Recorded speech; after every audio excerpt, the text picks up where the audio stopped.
Hi, everyone. This is John Daly here with another episode of the Reagan Caucus podcast. My regular co host, Thomas D. Howes, is traveling today, so I'll be taking on the hosting duties myself. But never fear, to make up for his absence, I have not just one guest, but two, and we'll be talking about Ukraine today. Many of you are familiar with one of our guests, Cliff Smith. He's been on here before to talk about his trip to Ukraine earlier this year. We also have on someone who's very familiar with Ukraine because it's her home country. I believe she's even there right now in Kiev. She is a senior lecturer at the Bush School of Government and Public Service in Washington, D.C., where she teaches courses in East European politics, European security, and in international relations theory. She was also a diplomat at the U.S. Embassy in Kiev. I'm talking about Dr. Kateryna Shynkaruk. I hope I pronounced that correctly. Thank you very much for joining me today on the Reagan Caucus podcast. Great to see you, John. Thank you. Great to see you. Thank you, Kateryna. So, Kateryna, I wanted to start with you. Like I said, you are back in Ukraine for the moment. But if I understand correctly, back in 2022, you were forced to flee that home in the early days of Russia's invasion of your country.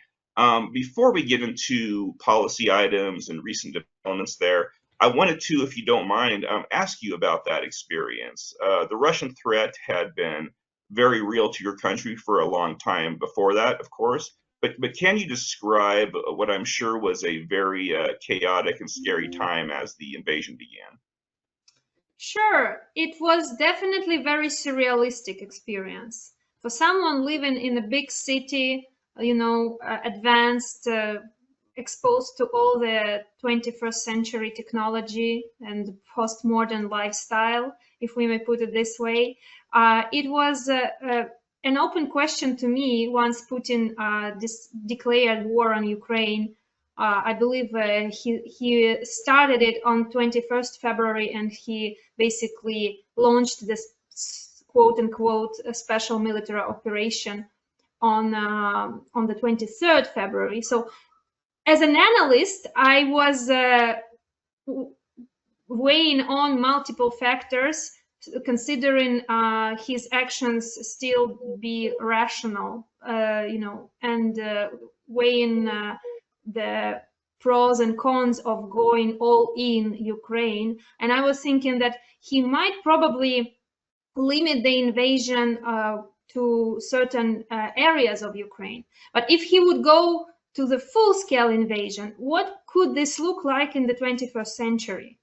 And definitely it was hard to imagine something like shelling Ukraine with hundreds of missiles all over the place, and then sending the ground troops to physically occupy Ukrainian villages. It was just the closest experience I could have had previously was from World War II movies. And that was definitely not what I would expect in 2022 in center of Europe. So that was the first shock. And then there were a couple of more observations that I have remembered from those first week. I basically spent a week in Kiev after the invasion. We couldn't sleep, and this was also something very interesting, if I can put it this way,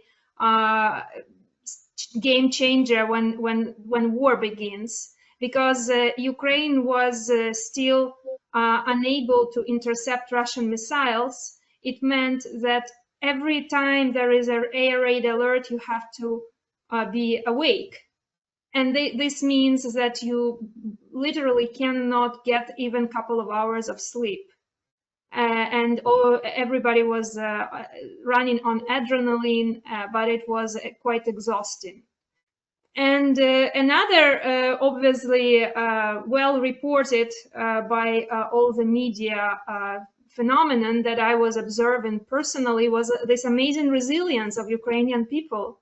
Like, people were trying not only to continue their life as much normal as one could imagine. For example, I had a Zoom meeting scheduled on 24th February at 9 a.m. And when I realized that I cannot evacuate Kiev on the 24th, we just had this 9 a.m. Zoom call, just a regular work call. Like, what else would we do? And otherwise, there were lines in all sort of territorial defense self-organizations. Volunteers were assembling. So basically, the moment people realized what is going on, there was amazing response from the society, which basically was, in my view, was the game changer from the point of view of how Putin miscalculated Ukrainian response. And that's probably where the main takeaways from the first week.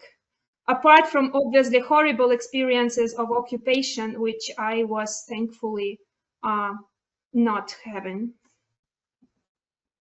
Yeah, the resilience of the Ukrainian people has just been amazing to me. From the beginning of this, it is, my heart is always with your country, and yeah, you guys have been an inspiration to the rest of the world.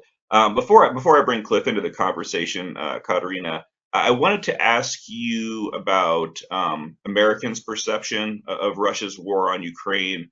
When the invasion first began, as we were just talking about, Americans were overwhelmingly supportive of Ukraine in this fight. I think a majority of Americans still are. Over time, however, political media figures, many on the right, began, I would say, sort of misrepresenting the conflict and portraying President Zelensky and Ukraine in a far less sympathetic light. I would say it's had some effect on public perception. I wouldn't say overwhelming effect, but you've been here in the United States for a few years now. You assuredly have witnessed what I'm describing, possibly even firsthand. What are your views on how Americans perceive this conflict right now? I think we probably get some things right and other things wrong, but what's your take as someone from Ukraine? I agree with you that predominantly there is more of support than anything else, and I am grateful for most of my, friends and contacts are usually very supportive and empathetic.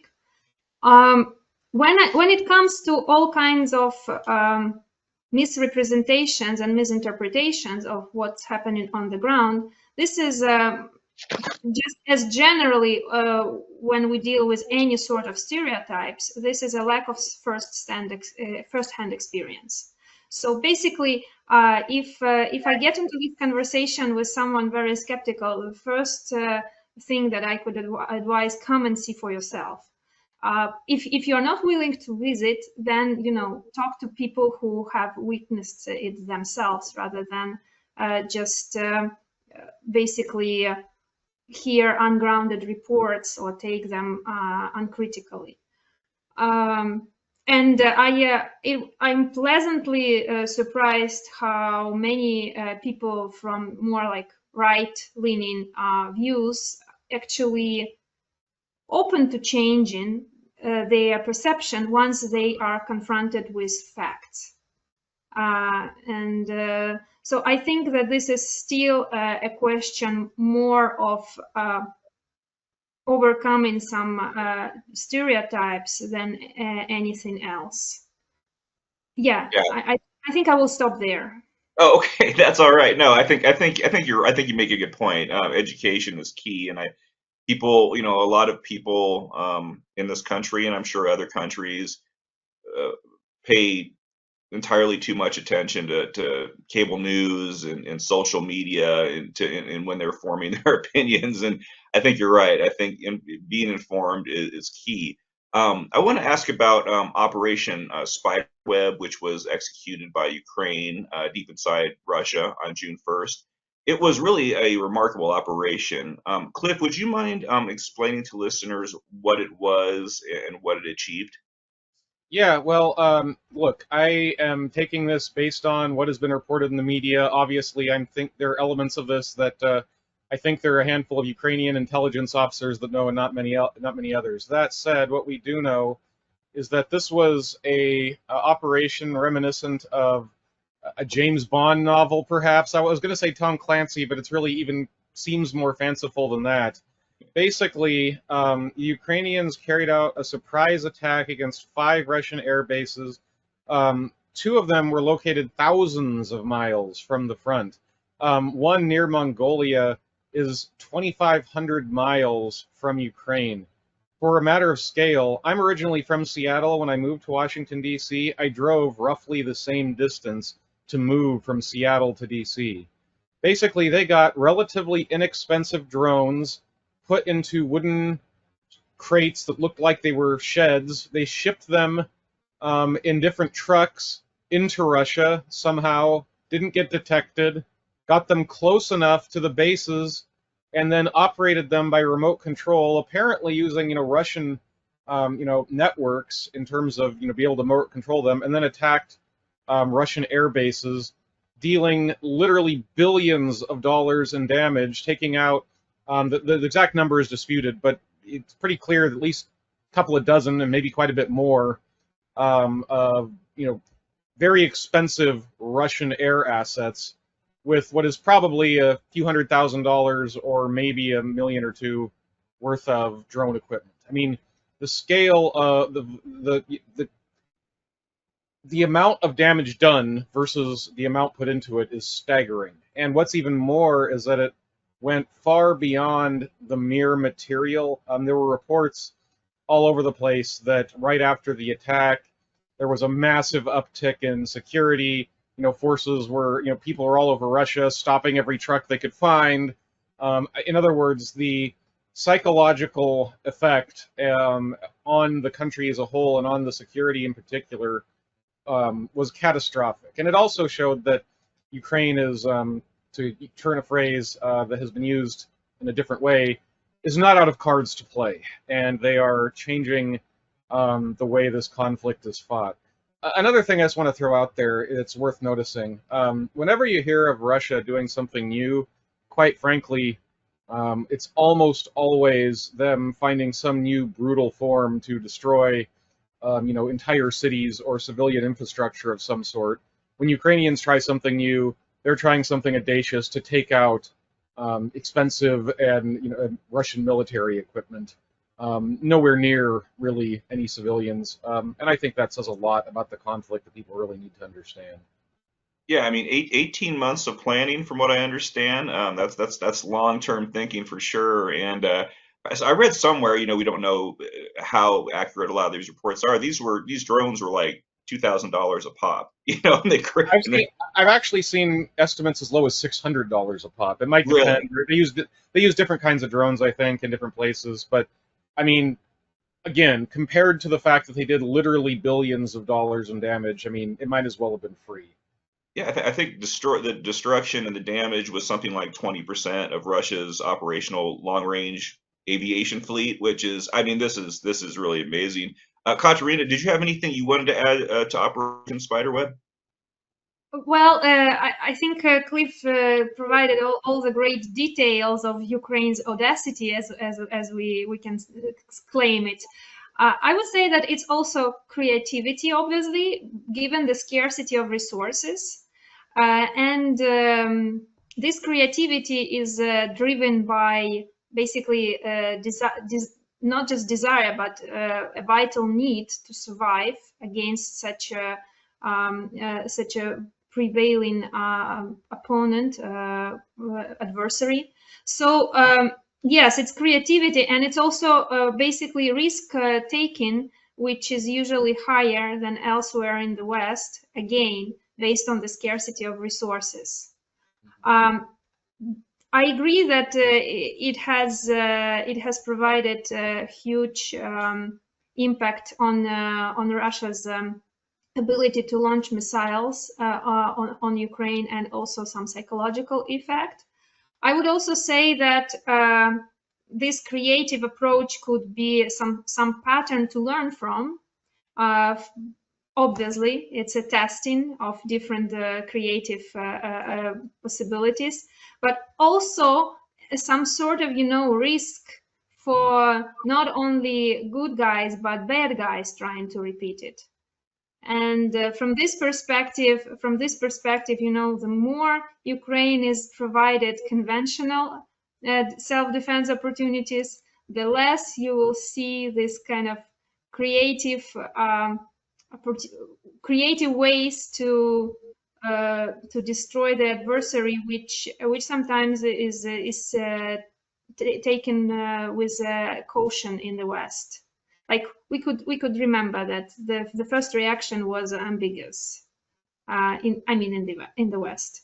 From the bottom line, from the perspective of the military power balance, is that Russians have been shelling Ukraine massively over the past months, but the proportion of missiles has dropped dramatically, which means the operation was really helpful.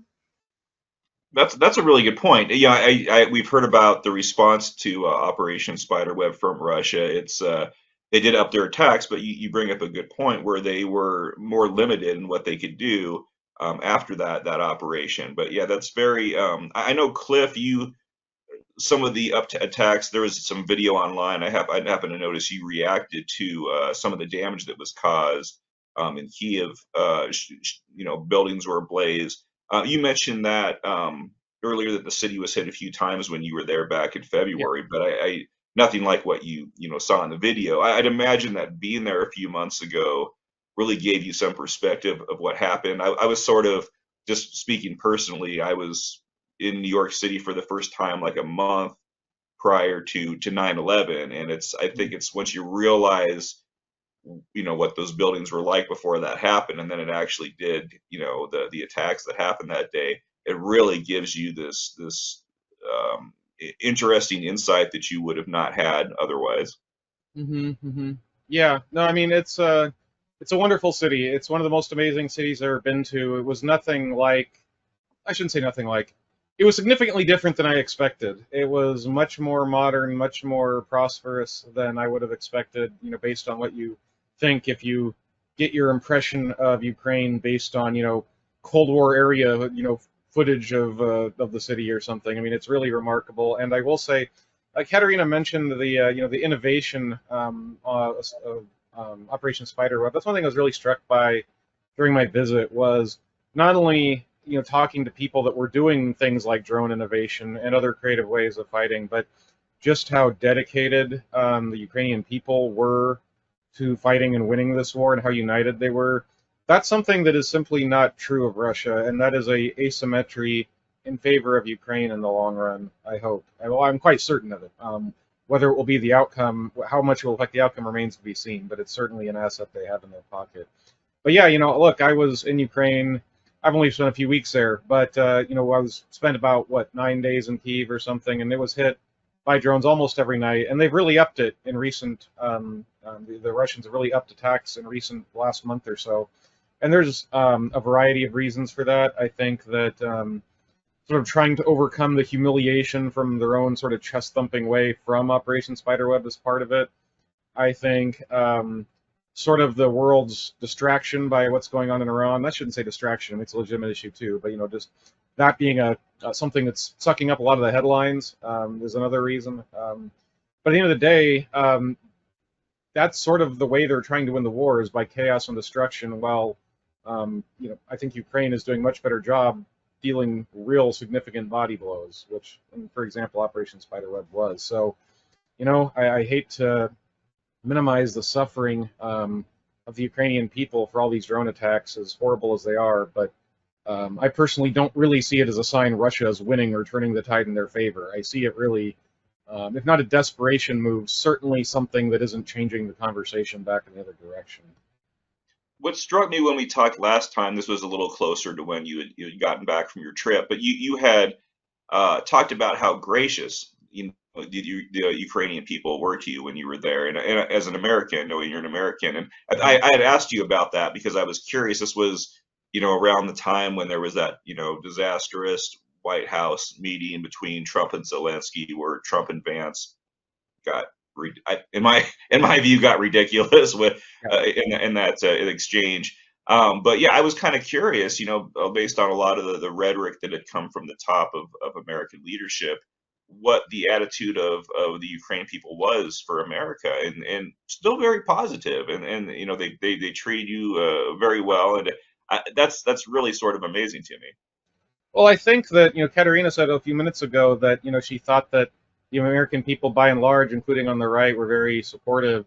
And I think she's right. I mean, I think there's a subset that isn't, but I think she's right. And I think the Ukrainian people know that. There was this sort of sense that I got, and, you can always qualify this, well, they knew I was an American, they knew I'm a writer, they wanted to butter me up or whatever. And there might be some truth to that. But at the same time, usually in my experience, when people really are spitting nails at a country or a cause, they have trouble helping themselves. I didn't get any of that. I mostly got, well, Trump's doing some weird things right now. We'll figure out how to deal with this. We'll figure out how to flip it. We appreciate what America's done, and we know you like us, and that probably isn't universal, but there was an awful lot of that, and I think that's probably going to continue. And I think that.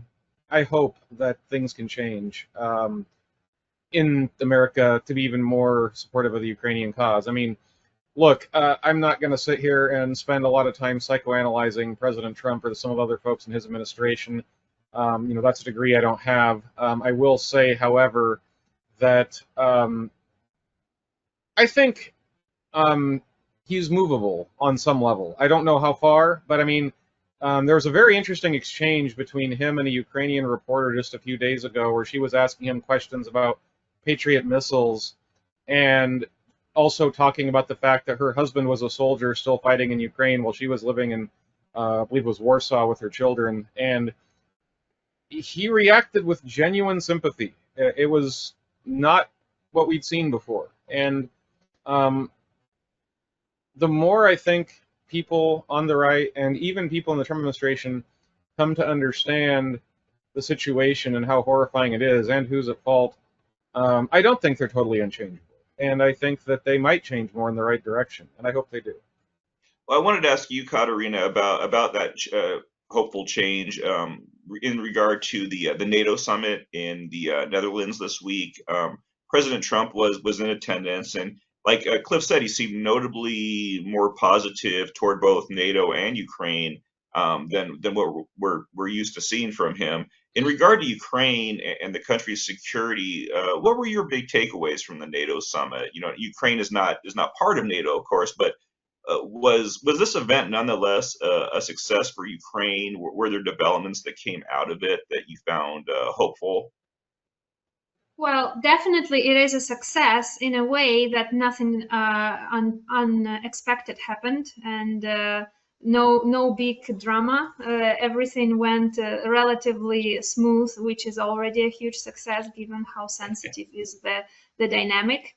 And there were some concerns prior to the summit, and a lot of diplomatic work behind the scenes to make it go as smoothly as possible. If you look through the Hague Summit NATO Hague Summit declaration, as compared to the final declarations from previous summits, you will notice that it's remarkably short. It only has around 5 paragraphs, and it's mostly focused on the 5% contribution, which was one of the big asks from the U.S. government.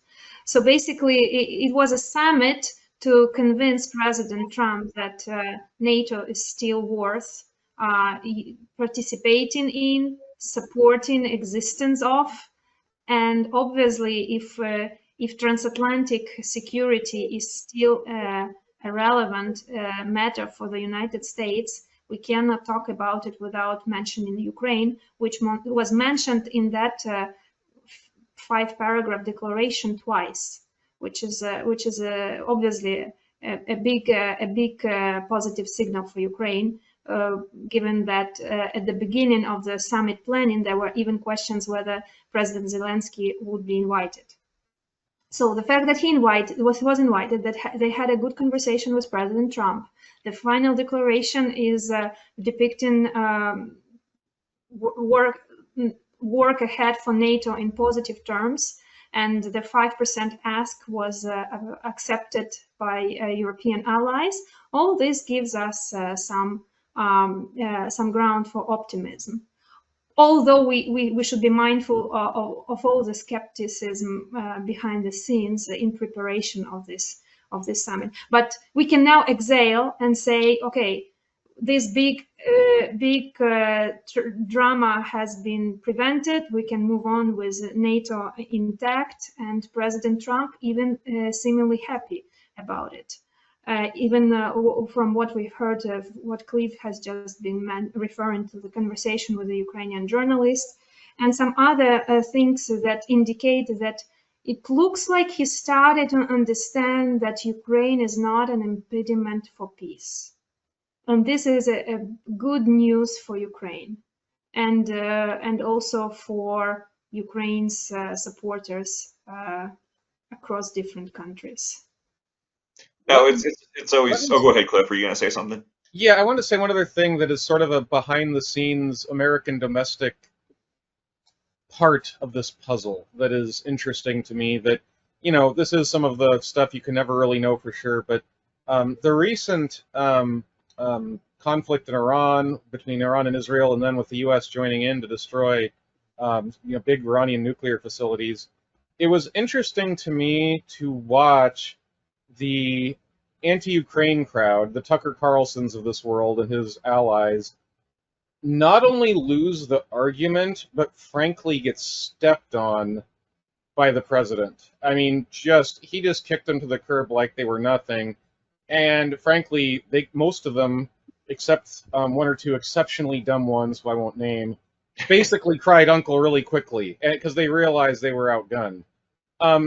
Iran is not the same as Ukraine for more reasons than I can count. I'd be glad to explain them. But at the end of the day, the thing that's interesting about this is I hope President Trump likes being the center of attention and likes the applause. I think that has led him to think that that faction of his base is a lot bigger than it actually is. And it revealed itself in the case of Iran to be a paper tiger. And can that sort of be repeated in Ukraine? Maybe. And I do think, while I can't prove it, but I do think that some of the signals he's made in recent days that seem to be more friendly might well result from him sort of being disenchanted with that faction of his base, or at least what he believes is his base. Frankly, I think it's more internet crankery than it's anything. Yeah, no, let's hope that he does change on this. Kateryna, I think about, you talked about this, the sense of optimism at times and taking a breath after the NATO summit. I think a lot about the morale of the Ukrainian people, 3+ years into the Russian invasion, 3+ years of being in a war zone and fighting for their survival, and seeing wavering support at times from Western allies, most notably the U.S. What is morale like right now? You're there right now in Ukraine. I'm also curious, how is President Zelensky perceived domestically these days? That's a lot of large-scale, nuanced questions. I hope I will be able to address them relatively briefly, because, well, morale is, in short, still up. And in fact, there is a joke, but only partly a joke, that Putin is a founding father of Ukrainian nationalism. Because basically every time Ukraine was attacked brutally by Putin, first with Crimea annexation, then with full-scale invasion, now 3 years of those brutal, massive attacks, all this basically just increases Ukraine's unity and resilience. There is no way Putin can coerce Ukrainians into submission by putting more pressure. Cliff was mentioning the last months, since June, basically, Ukraine was shelled, and Kyiv particularly was shelled very brutally. And while it is really very stressful, to those sleepless nights, everybody is discussing them after the air raid alert is over. in the morning, people are having coffee and discussing those sleepless nights, but it's always with irony, and it's always with this approach like, screw you, Putin. We're not going to give up because you are trying to intimidate us. So this is basically the morale. And when it comes to Russia, there is no change of attitude. There could be some, ups and downs when it comes to mobilization, the methods of how it's been held, sometimes questionable. But overall, the general sentiment is that if I get to die for Ukraine, I'm willing to do it. I just don't want to be, cannon fodder. I want to do it in a meaningful way. That's basically the only debate that can be held. There is no debate whether we want Ukraine to survive as a state and therefore sacrifice our lives if needed. Then when it comes to Zelensky, again, everything related to this front of surviving as Ukraine as a state, showing resistance to unwavering to Putin, all that, on all these aspects, Ukrainians fully support Zelensky. Moreover, the more there is pressure on Zelensky externally, the more there will be support for him from Ukrainians. His ratings skyrocketed after the Oval Office basically drama. Because the question was, is he an adequate president for Ukraine? And Ukrainians were like, no one else except us will decide that. But when it comes to question whether there are any questions to him as a leader, of course there always will be questions, and Ukrainians are the ones who are extremely skeptical to any sort of hierarchy. This is another reason why Putin is so helplessly miscalculating Ukraine, because the imperialist hierarchy is something that is repulsed in Ukraine almost at the DNA level. And therefore, any president, even like, Abraham Lincoln, Winston Churchill, whoever, will always get some criticism in Ukraine. But again, not to the degree of questioning the rightfulness of his actions to maintain Ukraine's sovereignty and preserve the statehood. Now, if you thought that last question was nuanced, this one may be even a little bit more.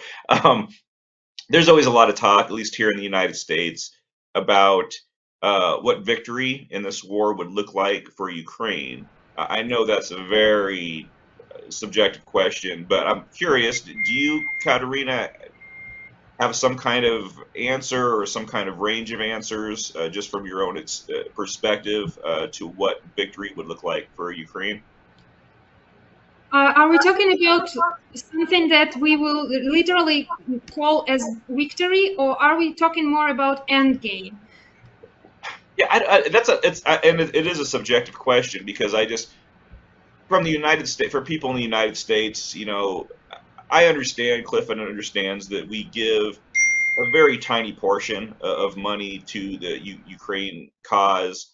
But a lot of people say, well, I want to see how do we know when enough is enough? For me, it's until Russia's pushed out of there. But I don't know how, if people in Ukraine see that differently, if they see some sort of acceptable conclusion that's short of that. It's probably depends on the Ukrainian too, I'd imagine.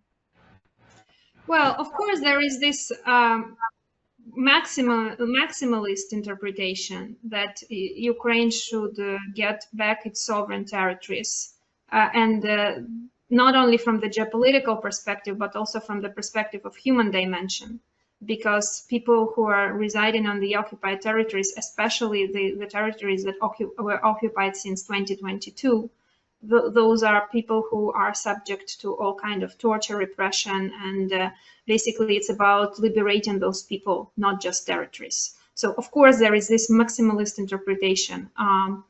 From more down-to-earth interpretations, we can talk about basically any solution that would preclude Russia from reinvading. And that, in my view, more like as an analyst, that is something that could be considered endgame. Everything else will be a pause. And basically, this is how many analysts, myself included, are viewing the current conversation about ceasefire. That without a clear deterrence in place, it is just a pause, which does not mean that this pause does not have any point, as if, for example, Ukraine benefits from it just as much as Russia does. But clearly, Russia will benefit from a pause. And then European security also is another big factor here. Like, will Europeans benefit from a pause to rebuild their defense capabilities? Likely so, but it also means that Russia will come back with a much better equipped for a more massive invasion with all the lessons learned from previous failures. So it's a very complex